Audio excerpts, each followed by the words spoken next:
Hi yogis, Josie here. Hope you are well. This is the YogaLocal podcast where we talk about things that are related to what we're practicing in class and to help our journey grow into more of a complete practice, not just asanas, not just postures, not just a physical exercise. Yoga is more than that. And if you're not getting more than that, you are being missold. Okay, so what are we doing here? Well, we're doing a practice at the moment that is going to help us go beyond. Okay, so all this month our theme has been integration. Yoga has this very strong message that we are connected, that we are whole, that we are not separate from nature. Separateness is an illusion. Sometimes I think classes are glossing over this stuff as something like untangible and something airy-fairy and something that is nice to have, but actually let's just get down to working our body physically, right? And I understand that because it's a challenge, it's a real challenge to start to bring these bigger concepts to a Western society. When you start to go deeper, you will be challenged, your worldview will be challenged. I'm not here to do what everyone else is doing. What makes us different here is we're not here to feed into your current imbalances. Okay, we're not here to put a sticking plaster over the problems. We're here to try and help you find your way out through the beautiful practices of yoga. So what do I mean when I'm not here to fuel your imbalances? Well, a lot of the time, I'm seeing and witnessing members coming to class distracted, overworked, using strategies of working harder and striving and being really busy in their practice to kind of numb out what's going on rather than really feeling in to their practice and getting still and holding postures and really taking the time to start to undo some of the damage that is that we experience because of the way that we're leading our lives. We don't want to bring that into the yoga studio. We don't want to bring that into our practice. 99.9% of the time, we are distracting ourselves through our work, through our phones, through our relationships, through the dramas, through the TV, through the news, right? We're constantly taken outside of ourselves, and sometimes it can be like a soothing balm to avoid what we need to take care of, right? So it's not a strategy that's going to work in terms of helping you find more connection, help you find more wholeness, help you feel more a sense of groundedness, a sense of who you are and what you're here to do, and have that fulfillment and joy in life, right? On the daily.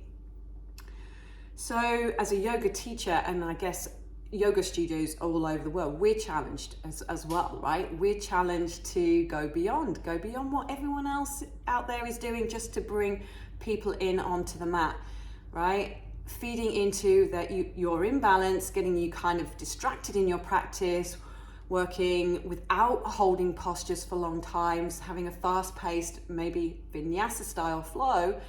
It's going to get you moving. Yes, there's going to be a physical, biomechanical benefit, but it's only going to take you so far. And our challenge as yoga teachers, I believe, and my challenge, I'll concentrate on me and stay in my lane, is not to necessarily give you what you want or you think you want. I need to be here giving you what you need and the practices that you need that are going to move you forward, help you evolve, get you out of what you're currently experiencing. It feels normal because it's your current state of imbalance, and we kind of lean back into that all the time because it feels safe, it feels like our comfort zone, but it's actually holding us back. And we need to start to break through those barriers, those boundaries that just keep us in the same old, keep us locked in and wondering why we're never going forward, never actually fulfilling on the promises that we make to ourselves. We have to go beyond. So beyond our usual thinking, beyond our usual ways of feeling, acting, you know, we just have to start to find those little chinks of where we can find something else, our potential. And going beyond seeing ourselves as separate and finding this really profound level of awareness that we are connected, and connected to something that is way more intelligent than we can possibly imagine. You know, nature itself, creative intelligence. Yogis call it pure awareness, consciousness. If you were religiously inclined, you might decide that, you know, for you that's God. I don't care what you call it, but what I want you to start to remember is that that's part of your story. That's a part of who you are. You are nature, born of nature. So our practices this month have all been designed to help you start to explore this new worldview, right? Because we get it, right? I get it. It's difficult to let go of something that you've that you've kind of used to construct your life, right? Your strategies for succeeding, your strategies for having good relationships. It's all bound up in your current worldview and how you've been taught and how you've been conditioned to think, see, and feel. So unraveling that is a massive challenge. So this is why it's a practice. This is why I'm encouraging or trying to create an environment for you guys to keep coming back, because the more that you do keep coming back, the quicker this evolution of yourself will be, and the quicker you'll find that more meaningful sense of joy in life. And yeah, it's just, I get it, because I was once in that place, but now, knowing what I know, it's beyond me now why you would want to do anything else, why you would just want to stay practicing yoga as a way of fitness, right? You're selling yourself short, you're selling the practice short, and it's really important that we start to even just maybe consider that there is something more to experience. We can go beyond. So, as I said, we're trying to move you through into that worldview rather than just going, this is how it is, and get on your mats and do as you're told. This is a learning journey. This is a process. This is a practice. So what we do here at YogaLocal is try and give you the opportunities to explore some of these concepts in a very in a way that you want, as well as what you need. Okay, so it's about offering you these things in a way that you can digest them and start to maybe reconsider your worldview, reconsider how you relate to yourself and to nature. So we've specifically carved it up. We started off with connecting through the experience of the body. So first week was, how do we find integration through the physical body, and really working to sense and feel into physical aspects. And sometimes our bodies are very disconnected. We know we have certain body parts, but our awareness of them is very dull or distant or non-existent. So we worked really specifically to work with our physical body and start to grow that relationship in week 1. And then we used the mind in week 2. So shifting from something very physical to something a little less dense, the mind and the concept of the mind. And getting into that mind space through the breath, and understanding that the breath is this kind of bridge which connects the physical and the mental. Through our energetic body, we start to work both the physical component and the mental component. So we mastered our breath in week 2, stayed connected through the breath, and then last week it was all about connecting through or integrating the energy body, and not just like through our breathing practices. We're focusing on inhale and exhale and how that makes us feel, but also starting to explore the vayus, the winds, as it's translated as. And it's the movements in the body, the energetic movements in the body, and starting to explain and explore which postures create certain energetic effects. And a lot of the time, now I have this knowledge and wisdom, now I look back, I can see a lot of classes are just throwing together postures in ways that are not scientific or sequenced or have a specific energetic outcome. We're kind of like going to the buffet and putting everything on our plate and then ending up with indigestion. The practices are meant to be taught in that way. We don't throw everything at you at once. It's about, right, let's work with this particular energy, an energy of groundedness, of stability. How do we do that? Forward folds. Every single posture has a purpose, right?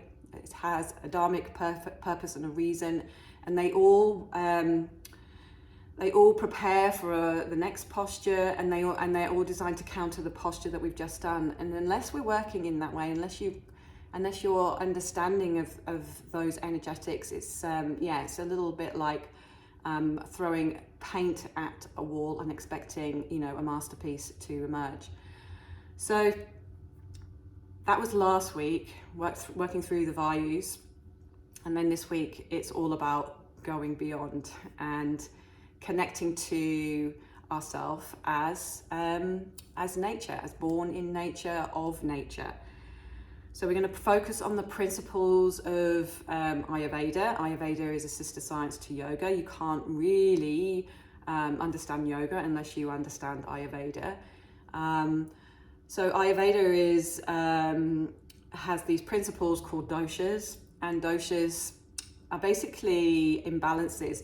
Dosha means defect, and it's imbalances in our nature, and it breaks it down very specifically into the elements of earth, water, fire, air, and wind.